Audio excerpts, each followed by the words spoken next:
We're talking about E.D. today. Not what you're thinking. Stick around for another episode of Suits and Boots Legal Talk. Hey guys, welcome to another episode of Suits and Boots Legal Talk. We've got a whole crew here with us today. You guys know Daryl, but we've got Miss Ashley Poteet here today. Hey. Welcome to the show, Ashley. Thank you for having me. Yeah, Ashley's been with us now, what, has it been 2 months yet? 3 months, 90 days today. 3 months. When Yes. you're having Okay. so much fun, time just Time flies. Yeah. 3 months? Yeah. The 3 Okay. months, yep. So tell us about yourself, Ashley. I am a Iredell County native, born and raised, lived here my whole life. Been in the legal field for 20 plus years. Done a multitude of different kinds of things in the legal field, mainly family law, civil litigation, a little bit of real estate, criminal law. Some of that stuff I'm surprised to hear you admit to, because I know you like have a favorite, and maybe everything you don't necessarily want to do as much as you've done in the past, right? That is true. Family law is my favorite. I know Yep. Sometimes I've looked at Ashley and said, "Hey, Ashley, do you know how to?" And she'll just look at me like, Nope. "Maybe." Maybe. You know, never know. sometimes you got to be careful how much you admit you know, right, No, this Daryl? is true. Absolutely. This is true. But I'll tell you Absolutely. what, it was really a blessing that she came, with us because, with our family law practice, it helps out a whole lot. And she's my paralegal. Well, I guess everybody's paralegal just about Yeah, because she helps with just about everybody. Pretty in- much in the our civil office. stuff, any civil Yes. litigation type things, which family law, I guess Yes. in the broader spectrum, is civil litigation. it That's is. what it really comes It down really to. is. It's not criminal. So No, it's well, it can be. 'Cause sometimes a divorce, is a robbery. I'm So true. but not if it's your client, yeah, right? this is true. This is true. Well, so Ashley's really a great help. We've got what I've discovered in my practice is if folks have my cell number and they call me or text me or something like that, a lot of times, and to my friends out there, I love all of you, but a lot of times I just don't get back to those folks. Right. But if they'll call Tracy or if they'll call Dana Right. or if they'll reach out to Ashley, they'll get something done. And it helps. It helps a whole lot to know when you come back to the office after being in court all day that they've taken care of a couple calls that would have probably had you on the phone for 30 minutes at a time. Yeah. Because I don't think a lot of people realize that, just a simple question turns into, one client who wants just a simple question. Sometimes that turns into a 15, 20-minute talk. That's right. And it's not that I mind, but, our time sometimes is limited. So it's definitely helpful when you have staff that, are keyed in with what you're doing and they do so well that sometimes you don't even have to hear about it. They've taken care of it, which is a blessing. Yeah, it's in my world, it's closings. If I've got a closing in the morning, closing in the evening, that's a minimum of an hour. Yes. So that's 2 hours of the day right there that's just gone. Exactly. And now if I'm going to do any title searches or do any research on any or contract drafting or anything like that, Right. our time to talk on the phone and handle a lot of these things is just limited. But people like Ashley in our office just make it so much easier, and they get things done for you guys. You might think calling a paralegal, I want to talk to the attorney. Half the time, the paralegal knows more about what's going Yeah. on in your case than the attorney. I'd say most of the time, time. the paralegal knows more about what's going on in your case than the attorney ever does. So reach out to the paralegal. Take advantage of folks like Exactly. Ashley, because that's what they're here for. Exactly. So, Ashley, what do you like most about your job? That I get to work with you guys. Oh, Appreciate okay. Whatever. Sounds like there's raised. That's right. No, I think I enjoy that. I get up every day and I do something that is actually helping somebody, right? I don't get up every day to not try to make an impact somehow on our community and help somebody. Otherwise, we wouldn't be in this field, right? I mean, it's so stressful and so hard and it's so draining sometimes, but to know that at some point in the day, I have done something that has helped somebody in their worst time. They're coming to see us, especially. Exactly. You more so when they're happy. It's a happy day. They're closing, for the most part. But with us, it's they're probably at their lowest of point in life. And to know that we are making an impact and helping them at a time that That they're is in correct. need, really has kind of been my drive Right. in doing this. And it goes back to our motto, we're here to help, and we really mean that. So Absolutely. One of the things that when we used to say in our office, when anybody said, "Hey, we've got an ED case coming up," Right. it wasn't the thing that most people think about when they think ED. It was equitable distribution. Exactly. Nowadays, it's harder to say we've got an ED case because we do eminent domain now. Right. So we've got that going on. Right. But in y'all's case, a big part of your practice and actually a lot of your experience is in family law, right? Absolutely. Yes. And so when we say ED in the family law context, what are we talking about?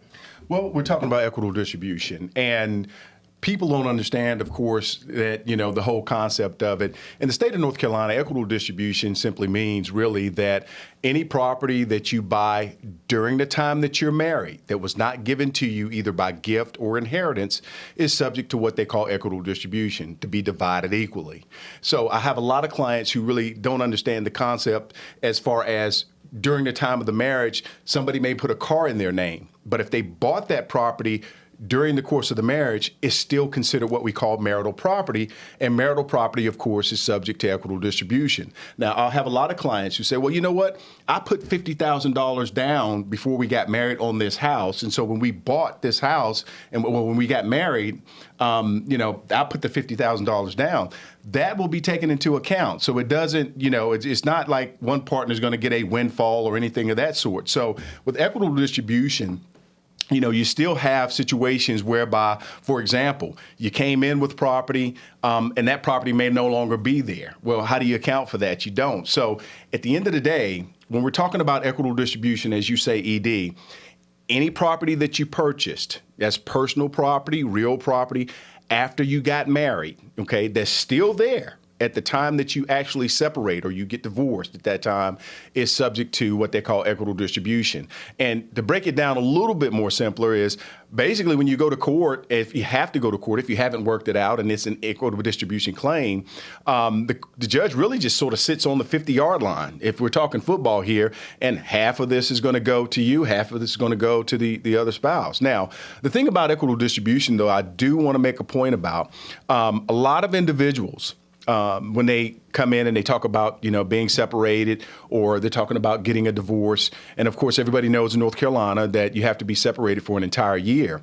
A lot of people don't understand that with that equitable distribution situation is that you have to file that claim before you get divorced. Because if you end up, filing for divorce after you've been separated a year and you don't file a claim for equitable distribution, then you don't own that property as what they call tenants by the entirety. At that point, you just own it as a partner. So imagine, owning a house and you bought this house during the time that you were married and you guys separate. You actually get a divorce, but you didn't do anything or you didn't address the property. So now instead of you owning it as husband and wife, now you own it as partners. And some people say, well, that's sort of what it was like beforehand. Well, no, not really, because now that you own it as partners, that one person can actually deed that property to somebody else. Their portion of it. Their portion of it. Yeah. Their portion of it. And so in essence, if that partner doesn't want to, or, after you get divorced and you didn't file an ED claim, if that partner wants it sold and you don't want it sold, they can actually petition the court through a process called petition to partition and ask that the court step in and sell it. So there are a lot of benefits, of course, to filing the equitable distribution claim, but you have to file it actually before you get divorced. Now, what I'm going to ask Ashley is, what are some of the things that, as far as what is needed when we talk about doing it, just somebody comes in and they need to do an equitable distribution claim along with a divorce? Okay, so what I normally advise a client or tell a client to do is to start working through a list of everything that they had. Exactly. A lot of times if they've already left the residence, Yes. it's kind of out of sight, out of mind. So you kind of have to walk yourself through Exactly. the house. And you have to think about what is worth actually fighting over. So Yes. is it worth fighting over the linens when you Exactly. can buy new linens? Is it worth fighting over the couch when you can buy a new couch? So the items that are actually of value and that you can get a return on are the items that we really want to key and focus in on. And I bet so much of this is emotional, right? I mean, Absolutely. it might be, you're like, hey, it's a $10 couch, but you can get that thing on Facebook Marketplace. It's wore out, but you want to fight over it because there's some emotional. Right. I brought my babies home and sat on that couch, or there's so many emotions tied into it. But it's truly coming down to, what am I spending my money on? Am I going to pay an attorney X amount of dollars an hour to fight over a couch that is 15 years old, or am I going to focus on retirement benefits and those types of accounts and things that are of value? So when they're in that raw emotional state of first separating, you really want to make sure that they are remembering to get those values of accounts and know what's had at that time of that separation. Otherwise, those things tend to fall by the wayside or dwindle, or they don't get access to them. So it's trying to remember in that time, can I remember and know what accounts are there and what the values were at that time of separation. So trying to walk through the house, walk through their life, and remember what was actually there. And so there's a form that our county requires us to fill out. It's an equitable distribution affidavit. And so each party would have to complete and file that. And then we go through the process with the court that we combine those two affidavits together. And that's what a judge looks at if it gets to the point of an actual trial. You said our county requires us to, so we're in Iredell County. We're in Iredell County. All counties require some form. They're different. They vary from district to district. But Iredell has a specific form. So if you're here in Iredell and Alexander, we use the same form. So that would be the form that we would walk through. But if you're in North Carolina, you're going to fill out some type of E.D. affidavit. Yes. Because it's like I explained to my clients, the judge doesn't know what type of property you have or what you have, whether it's toothbrushes or whether it's sheets, whether it's a car, whether it's home. So the E.D. affidavit for each party lists the property, and they're normally similar. We have a house, so both of them will list that. And where it gets tricky, of course, is when it comes down to the value. Okay. Absolutely. Yeah. And so before we go there, talk just a little bit, because I'm this is not my world at all. I'm a real estate guy, transactional guy.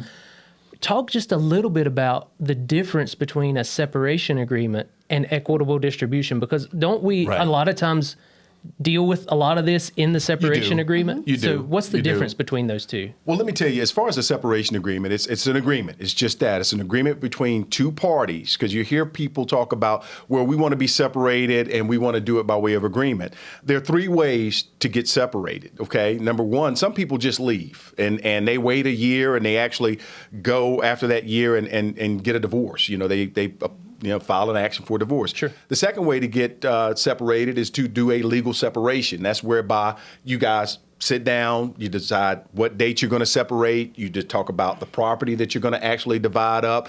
If there's child custody involved and child support involved. And again, it's an agreement, which means both of you have to agree. Many times I'll have clients come in and say, well, we've worked out an agreement, we wrote this out, I draft an agreement form, and then the other side says, I'm not signing it. And so that goes by the wayside. And then, of course, you can file for what's called a legal separation, which is divorce from bed and board. So let me tell you how it plays out, of course, equitable distribution and a separation agreement.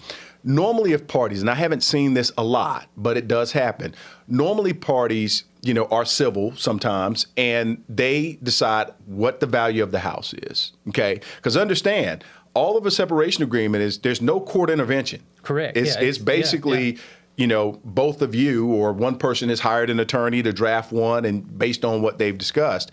And you talk about the value, you talk about what's going to happen with the proceeds if you decide to sell it. So that is your opportunity for the before you get to court, that's your opportunity to decide and have a decision about what's going to happen with your property. And that's nice, right? Because you're not letting the judge decide. Exactly. You guys get to pick. Exactly. Yeah. And I encourage that. Now, of course, we don't charge as much, or our fee is not as much for doing an actual equitable distribution claim where we file it into court. But with the separation agreement, you have the ability to be able to sort of, what I would say, control what the outcome is. And have a hand in it. Exactly. And so if you come to an agreement and both parties execute that agreement, it's an agreement. Now, if you have property, it has to be filed just like any other thing, with the Register of Deeds. Sure. If you have property, but there's no court intervention for it. Now, if you cannot agree, and it ends up having to be a situation where you're having to file an equitable distribution claim along with a divorce or separation or child custody, then at that point, okay, that's when the court starts to intervene. So that ED claim comes when you can agree through a separation agreement about what to exactly. do. Got When you can't agree. And I can tell you, there's only be maybe several occasions over my last 25 years of practicing where people have come in and said, we've decided this, they've gotten their own values, they know what it is, and it was very amicable.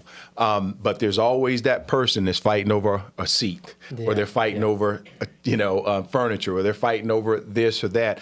And so at that point, with the equitable distribution claim, after it's filed and served, the court's going to require you to do the equitable distribution or the ED affidavits, which list the property that's actually in dispute. And that's where each party's going to list the property. Yes. And then they're going to list that value. And they're going to list the value. That's where you think most of the controversy and that's comes where in? the controversy comes in. And who gets And who gets what? the property. And who gets what? What is the most fought over asset that you guys see in equitable distribution? Oh, retirement plan. Absolutely. Oh yeah, Yeah, retirement plan. Absolutely. Is that because Yeah. that's the big nut? You've been married 20 odd years, and this is what I tell individuals. If your spouse has a retirement plan that they either started or they were in at the time that you got married, for the entire time of that marriage, that other spouse who doesn't have, but they got an interest in that. They do. They have an interest in that plan, and they are entitled to, some of the funds out of the retirement plan. And so at the end of the day, a lot of people are like, well, I just want to keep my retirement plan. I mean, I've actually seen people, hey, I'll keep my retirement plan. They can have the house, because there's no debt associated with the retirement plan. yeah. Right. Yeah. And so that's one of the biggest ones. And when I have to tell, potential clients that if you have a retirement plan, and sometimes the other spouse doesn't know what's They in have- that they yeah. have a retirement plan. Absolutely. Yeah. And so at that specific moment, that's when you have to go through and, get in contact with the company and the whole 9 yards to, In some cases, get the it value. might even be hard to determine that value. Sometimes what it is. What's that even It worth? is. And Exactly. if, retirement plans don't pay out until Exactly. you're 65 or and, whatever. And there's so many nuances because, for example, if someone comes into my office and it's and they're in the military and they've got a military retirement, I have to refer them to a specialist because, the way they value it is different. Yeah. And there are attorneys who specifically deal with military pension plans. And so understand that if your spouse has a retirement plan or both of you have a retirement plan, because sometimes we balance that out too. Yeah. You keep yours, they'll keep theirs, and so we don't have to go down, that avenue. But if you come before the court or you don't settle, you're going to have to do an affidavit because that gives the court an idea of what property is going to be in dispute. Now, I'll also tell you with the ED affidavit, there are some things you're going to agree on. That's not the stuff that's going to be up before the judge. Sure. And so, before you actually, go to court, understand that it's possible that the court, once they intervene, they may issue some type of ruling and divide the property like you didn't want. Whenever we're talking about that division, is that always 50-50? Or what? It's not always 50-50. I'm just sort of generalizing. Now, Okay. I will tell you this passive appreciation, whereby the party owned a piece of property beforehand. But Well, that's one thing. Yes. That's kind of, so I was thinking about that because you graduated from North Iredell. Right. I graduated from West Iredell, but I Yeah. live in Alexander County where agriculture is a huge thing. Family Yes. farms. Family farms. So much inherited property, generational property. Exactly. What happens with that? So let's say I inherit the family farm and something happens and we're getting a divorce. What happens to Well, that? let me tell you, it depends Okay. because, which is a very good, answer because my law it's- school professor used to say Everybody that too. hates attorneys because Yeah. that's what they Yeah. always say, right? What have you done with the property? Yeah. And so I'll give you a very basic example. I had a client in the past who was from the North Iredell area. Property had been passed down each generation. Once you got old enough, they basically the family deeded you your portion of the inheritance. Well, this gentleman got his property deeded to him, and it's his. I want to say it was probably about 200 acres. And he got married, okay, which really doesn't change anything at that point because it is still what they call separate property. He had it beforehand, so his spouse would not be entitled to it. But because he got married, he felt like he should do what they call the right thing. And, hey, this is our property. So at that point, he deeded it to him and his wife. He added her to the He added title. her, yes, Yeah. and he added her to the title. We do that a lot. Yeah, we exactly. see that a lot. And I'm not saying there's anything wrong with that. I'm just saying there's certain legal repercussions Yep. if you decide to do that. So now a piece of property, 200 acres of property that was passed down through the generations is now owned not only by the person that it was supposed to be owned by, it's also owned by the wife now. Well, a few months later, they split. And she wants half of the value. Oh, boy. And guess what? She was entitled to half of the value. Yeah. And so he basically had to buy, her out in order to preserve the family. Let's change up the property. scenario. Yes. I'm going to ask you. So, what if, say, he did not add her to the title? Right. But he said, okay, honey, we want to build a house over down the road, and I'm going to take out a mortgage against that piece of property for us to go ahead and start construction. What happens then? She's not on title, but it's using marital labor to increase the value of that property. Oh. So at the end of the day, if there's any increase in value afterwards based on, both of them working and putting a house on there, then that property, a portion of that can be subject to being divided, even though he had she had the property before. So any appreciation on that real property, Yes. would you say any appreciation is marital property or? No, not any appreciation. Now, Okay. for It's example, gotta be like some type of labor or Yes, improvement. exactly. So if in fact, say somebody owned a rental house beforehand, Yep. and you got married, of course, that rental house is that person who had it beforehand, but you're using your time and labor to fix it up during the your joint marriage bank account and your or- joint yeah. bank account. Yeah, yeah. And so Okay. now this property that was worth $50,000, just as an example, this property that was worth $50,000 when you first got married, as a result of being married 10 years and putting a lot of work into it, is now worth $200,000. That And so 150 that extra 150 now is subject to being equally divided. Yeah. So you can't just say, hey, I had this beforehand and I want all the value from this house. Can't do it because you've expended some time, and energy and funds from the marital, from your marriage to basically improve it and increase its value. Now, there are some situations where you have property, you hadn't done anything to it, like it's just land out there, and for some reason, it's just increased in value without you doing anything. Court takes a different look at it at that point. So many moving parts. Yes. I know you guys get tired of hearing this, but the key to all of it is just call us. Yes. Get in front of Daryl and Ashley and let them give you some advice. Ashley, there's probably a lot of people who are going to be watching this who are either thinking about going into this process or are already into it. What's the one piece of advice you would give them as they enter into this process? Definitely seek counsel for Yes. sure. Seek Yeah. counsel. Know your rights before you separate, before you leave Yes. a marital residence. Yes. Know your rights, and make sure that you have all the information that you can get Exactly. that is retained within that household. Because that helps us. Statements, accounts, balances, numbers. List those items. You don't Yes. have to have that ED affidavit. Just write it down. Once you on a leave, note. that stuff's hard to get, isn't it? Well, once you Might be. leave, it's kind of Sometimes. it can disappear. It Yes. can Yes. it can Yeah. grow fingers and walk. It can Yeah. I've seen that and happen it's out of too. sight, out of mind. You will walk through that affidavit and try to fill things out, and you'll forget something, and 2-3 Yes. months down the road, or 6 or 7 months down the road, when it's trial time, it's Right. oh, I forgot. So while it's fresh on the mind and you're thinking about those things, kind of log and journal Yes. those things, so we have an Exactly. idea of what was there. Because like you said, a judge needs to have an idea, but a judge can't go out to every home. No, A judge they can't. go That's a good to, or a point. mediator or anyone, so that inventory, that affidavit is our key piece information, evidence that we need to get it right and assist you. Yeah. Yes. Yeah. Well, guys, thank you so much. It's been a Thank you. fascinating Absolutely. conversation. It's good to a lot of the stuff we talk about here I'm familiar with. This is something that I'm completely I've heard you guys talk Yes. about it. That's about the extent of my knowledge. So it's good to learn about other things that we do as a law firm and what you guys do to help folks. And guys out there watching, I know that if you're watching this and you're considering going into this process, or maybe you're in the middle of it, it must be one of the most devastating things that's ever happened. And we want to be here to help you. We care about you. We want to make sure you're treated fairly.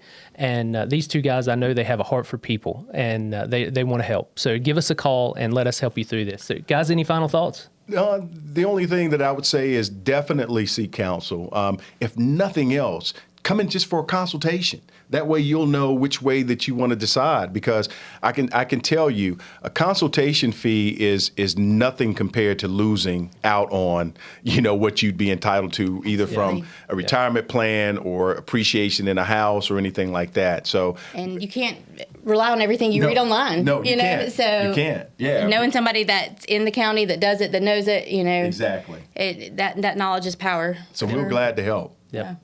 Thanks, guys. You guys make sure to like and follow.